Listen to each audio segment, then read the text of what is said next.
ആണല്ലോ ഇന്ന് പ്രതിപക്ഷം ചൂണ്ടിക്കാണിക്കുന്ന പാർലമെന്റ് ജനാധിപത്യപരമല്ല എന്ന് സൂചിപ്പിക്കാൻ ചൂണ്ടിക്കാണിക്കുന്ന ആദ്യത്തെ 3 കാരണങ്ങൾ. ഒന്ന്, ഡെപ്യൂട്ടി സ്പീക്കറെ ഇതുവരെയും നിയമിച്ചിട്ടില്ല എന്നുള്ളതാണ്. അതൊരു ഭരണഘടനാ പ്രൊവിഷൻ അനുസരിച്ച് ആർട്ടിക്കിൾ 93 അനുസരിച്ച് മാൻഡേറ്ററി ആയിട്ടുള്ള കാര്യമാണ്. പക്ഷേ ഇതുവരെയും ഒരു പാർലമെന്ററി ബാലൻസിന്റെ ഭാഗമായി ഡെപ്യൂട്ടി സ്പീക്കറെ നിയമിച്ചിട്ടില്ല, ഒന്നാമത്തെ കാര്യം. 2, തുടർച്ചയായി ലീഡർ ഓഫ് ഒപ്പോസിഷന്, പ്രതിപക്ഷ നേതാവിന് സംസാരിക്കാനുള്ള അവസരം നിഷേധിക്കുന്നു. 3, ഒപ്പോസിഷൻ മെമ്പർമാർ എന്തെങ്കിലും പറയാനോ ഏതെങ്കിലും പോയിന്റ് ഓഫ് ഓർഡർ ഉന്നയിക്കാനോ ഒക്കെ എഴുന്നേൽക്കുമ്പോൾ അവർക്ക് മൈക്ക് നൽകുന്നില്ല, അവരുടെ മൈക്ക് ഓഫ് ആക്കുന്നു. അപ്പോൾ പ്രതിപക്ഷം നിശബ്ദരായിരിക്കുന്ന ഒരു എക്കോ ചേംബറായി ഇന്ത്യൻ പാർലമെന്റ് പരുവപ്പെട്ടിട്ടുണ്ടോ കഴിഞ്ഞ ഒരു പതിറ്റാണ്ടിൽ?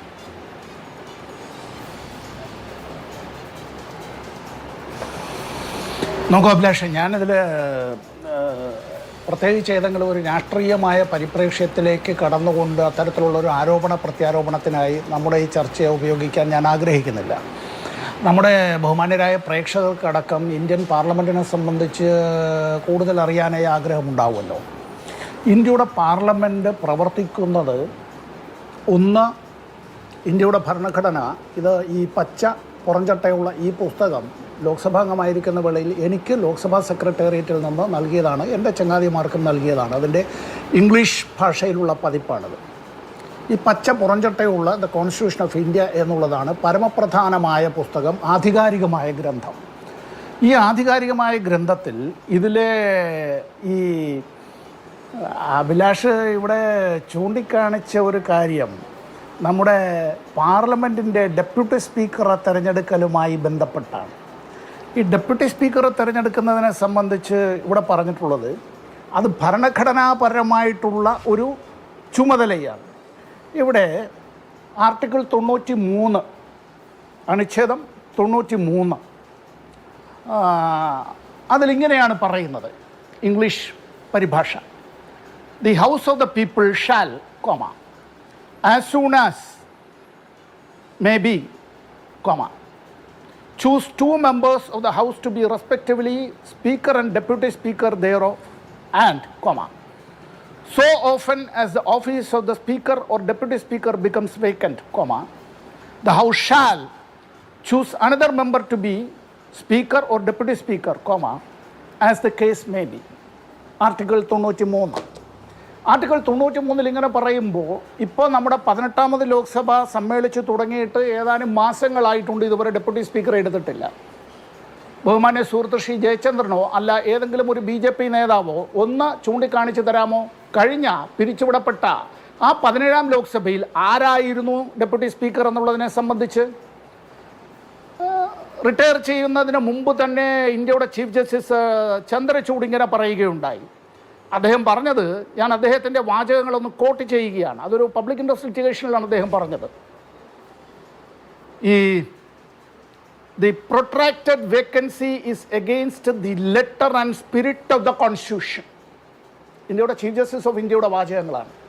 പക്ഷേ ഇത് ഇന്ത്യയുടെ പാർലമെൻറ്റ്, സ്പീക്കറുടെ ഓഫീസ്, ഇക്കാര്യങ്ങളുമായി ബന്ധപ്പെട്ട ഒരു കോർഡിനേഷൻ നടത്തേണ്ടുന്നതായിട്ടുള്ള പാർലമെൻ്ററി കാര്യ വകുപ്പ് മന്ത്രിയുടെ ഓഫീസ്, ഈ 2 കൂട്ടരും ഇതൊരു ത്രികോണമാണ്. എങ്ങനെ?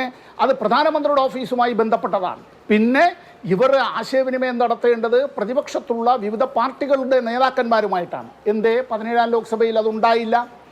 ഇത് 18ാം ലോക്സഭയാണ്. അപ്പോഴും ഭരണഘടനാപരമായിട്ടുള്ള ഒരു ചുമതല നിർവഹിക്കുന്നതിൽ ഇന്ത്യ ഗവൺമെൻറ് പരാജയപ്പെട്ടിരിക്കുന്നു എന്ന് പറഞ്ഞാൽ, ഇതൊക്കെ സംസ്ഥാന സർക്കാരുകളിലാണ് ഇത്തരത്തിലുള്ള കാര്യങ്ങൾ സംഭവിച്ചാൽ വേണമെങ്കിൽ പറയാം the failure of the constitutional machinery എന്നാര് പറയുന്നു? എന്ന് ഗവർണർ പറയുന്നു. അതുകൊണ്ട് ആർട്ടിക്കിൾ 356 ഇൻവോക്ക് ചെയ്യുന്നു. ഇത്തരത്തിലുള്ള ഭീഷണികളിലേക്ക് പോകുന്നു, അല്ലേ?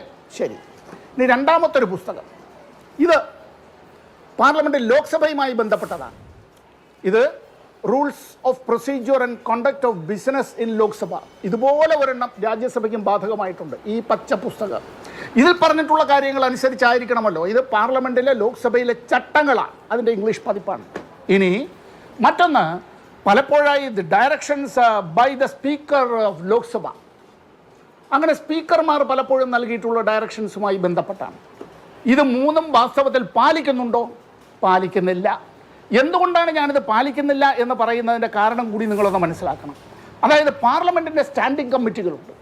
പാർലമെന്റ് സമ്മേളിക്കാത്തപ്പോഴും സ്ഥിരമായി പാർലമെന്റിന്റെ സ്റ്റാൻഡിംഗ് കമ്മിറ്റികൾ കൂടിക്കൊണ്ടേയിരിക്കും. അതായത് ഇന്ത്യയുടെ പാർലമെന്റ് ഒരിക്കലും ഉറങ്ങുന്നില്ല എന്നാണ് അതിൻ്റെ അർത്ഥം. ഇന്ത്യയുടെ പാർലമെന്റ് എപ്പോഴും അതിൻ്റെ പ്രവർത്തനങ്ങൾ നടത്തിക്കൊണ്ടേയിരിക്കുന്നു എന്നാണ്. പാർലമെന്റ് സമ്മേളിക്കുമ്പോൾ ലോക്സഭാ ടി വി അല്ലെങ്കിൽ രാജ്യസഭാ ടി വി കാണുന്നത് കൊണ്ടും അത് നമ്മുടെ മാധ്യമങ്ങളിൽ കൂടി അതിൻ്റേതായിട്ടുള്ള ക്ലിപ്പിംഗ് വരുന്നത് കൊണ്ടും അപ്പോൾ മാത്രമാണ് ഇന്ത്യയുടെ പാർലമെന്റിന്റെ പ്രവർത്തനം എന്ന് ആരും തെറ്റിദ്ധരിച്ചു കളയരുത്. സ്റ്റാൻഡിംഗ് കമ്മിറ്റികളിൽ നടക്കുന്നതായിട്ടുള്ള അവിടെ തെളിവെടുപ്പും ചർച്ചകളും അത്തരം കാര്യങ്ങൾ ആ റിപ്പോർട്ട് സഭയുടെ മേശപ്പുറത്ത് വരുന്നത് വരെ അവിടെ പറയുന്ന കാര്യം ഇറ്റ്സ് ഇൻ ക്യാമറ, അതൊന്നും തന്നെ പബ്ലിക്കായി പോകാൻ കഴിയുന്നതല്ല. ഇവിടെ ഈ ബില്ലുകൾ അവതരിപ്പിക്കുമ്പോൾ ആ ബില്ല് ഞാൻ അതുകൂടി പറഞ്ഞുകൊണ്ട് നിർത്താം. 16ാം ലോക്സഭയുടെ കാലത്ത് 17ാം ലോക്സഭയുടെ കാലത്ത് ഒക്കെ എത്ര ബില്ലുകളാണ് സ്റ്റാൻഡിംഗ് കമ്മിറ്റികളുടെ പരിശോധനയ്ക്ക് പോയത് എന്ന് നിങ്ങളൊന്ന് നോക്കണം. ഈ 16ാം ലോക്സഭയുടെ കാലത്താണ് എങ്കിൽ 71%, ക്ഷമിക്കണം 15ാം ലോക്സഭയുടെ കാലത്ത് 71%, അത് 14ാം ലോക്സഭയുടെ കാലത്ത് 71%, 15ാം ലോക്സഭയുടെ കാലത്ത് 60%, 16ാം ലോക്സഭയുടെ കാലത്ത് കുറഞ്ഞ് ഇപ്പോൾ അത് ഈ കഴിഞ്ഞ പിരിച്ചുവിടപ്പെട്ട 17ാം ലോക്സഭയുടെ കാലത്ത് 20% പോലും ബില്ലുകൾ ഇത്തരത്തിലുള്ള സ്ക്രൂട്ടണിക്കായി ഈ സ്റ്റാൻഡിംഗ് കമ്മിറ്റികളിലേക്ക് പോയിട്ടില്ല. 24 സ്റ്റാൻഡിംഗ് കമ്മിറ്റികളുണ്ട്. ആ സ്റ്റാൻഡിംഗ് കമ്മിറ്റികളുടെ ചുമതല എന്നുള്ളത് ഈ ഒരു ബില്ല് അത്തരത്തിലൊരു മന്ത്രി അവതരിപ്പിച്ചാൽ if it is laid on the table of the house അത്തരത്തിൽ വന്നാൽ അതിൻ്റെ സ്ക്രൂട്ടണിക്കായി പോവുകയും അവർ ഇത്തരത്തിൽ രാജ്യത്തിൻ്റെ വിവിധ ഭാഗങ്ങളിലായി സിറ്റിംഗ് നടത്തി ബന്ധപ്പെട്ട വിവിധ കേന്ദ്രങ്ങളിൽ നിന്ന്, വിവിധ ഏജൻസികളിൽ നിന്ന്, വിവിധ സംഘടനകളിൽ, സ്ഥാപനങ്ങളിൽ, വ്യക്തികളിൽ നിന്നടക്കം, ഞാൻ ഉൾപ്പെടെയുള്ള സ്റ്റാൻഡിംഗ് കമ്മിറ്റികൾ, മാധ്യമപ്രവർത്തകരിൽ നിന്നടക്കം, റിട്ടയർ ചെയ്ത ചീഫ് ജസ്റ്റിസിൽ നിന്നടക്കം, CBIയുടെ ഡയറക്ടർ ആയിട്ടുള്ളവരെ അടക്കം വിളിച്ചു വരുത്തി അത്തരത്തിലുള്ള തെളിവെടുപ്പുകൾ നടത്തിയിട്ടുള്ളവരാണ്. അപ്പോൾ ഇത്തരത്തിലുള്ള കാര്യങ്ങളെ സംബന്ധിച്ച് ഒന്നും നടക്കുന്നില്ല. ഈ ദോശ ചുട്ടെടുക്കുന്നതിനേക്കാൾ ലാഘവത്തോടു കൂടി ഇത്തരത്തിൽ സഭയിൽ ഒരു കാര്യം അവതരിപ്പിക്കുക, ഞങ്ങൾക്ക് അംഗബലമുണ്ട്, പാസ്സാക്കുന്നുവെന്ന് പറയുക, പാസ്സാക്കിയതായി പ്രഖ്യാപിച്ചു പോകുന്നതായി നിലയിലേക്ക് വരിക. നിങ്ങൾക്കതിനെ ചോദ്യം ചെയ്യാനുണ്ടെങ്കിൽ നിങ്ങൾ കോടതിയിൽ പോയി ഇത് ജുഡീഷ്യൽ റിവ്യൂവുമായി ബന്ധപ്പെട്ട അത്തരത്തിലുള്ള ആർട്ടിക്കിൾ ഇൻവോക്ക് ചെയ്തുകൊണ്ട് പോവുക എന്നൊക്കെ പറയുന്നത് ഒരു ജനാധിപത്യ വ്യവസ്ഥയ്ക്ക് അത് എപ്പോഴും അത് അപചയമാണ് ഉണ്ടാക്കുക എന്ന കാര്യം മനസ്സിലാക്കണം. പാർലമെന്റ് ചർച്ചകളുടെ, സംവാദങ്ങളുടെ, വിയോജിപ്പുകളുടെ, വിമർശനങ്ങളുടെ, ആത്യന്തികമായി സമന്വയങ്ങളുടെ വേദിയാണ്. ആ വേളകൾ ഉണ്ടാക്കണം. ആ വേളകൾ അത്തരത്തിൽ സൃഷ്ടിക്കേണ്ടത് ഒരു സർക്കാരിന്റെ ചുമതലയാണ്. ലോകത്തിലെ ഏറ്റവും വലിയ ബഹുകക്ഷി ജനാധിപത്യ വ്യവസ്ഥ നിലനിന്ന് കാണണമെന്ന് ആഗ്രഹിക്കുന്ന ഒരു രാഷ്ട്രത്തിൽ അതിനെ തകർക്കാൻ ഒരു കാരണവശാലും ആരും കൂട്ടു നിൽക്കരുത്.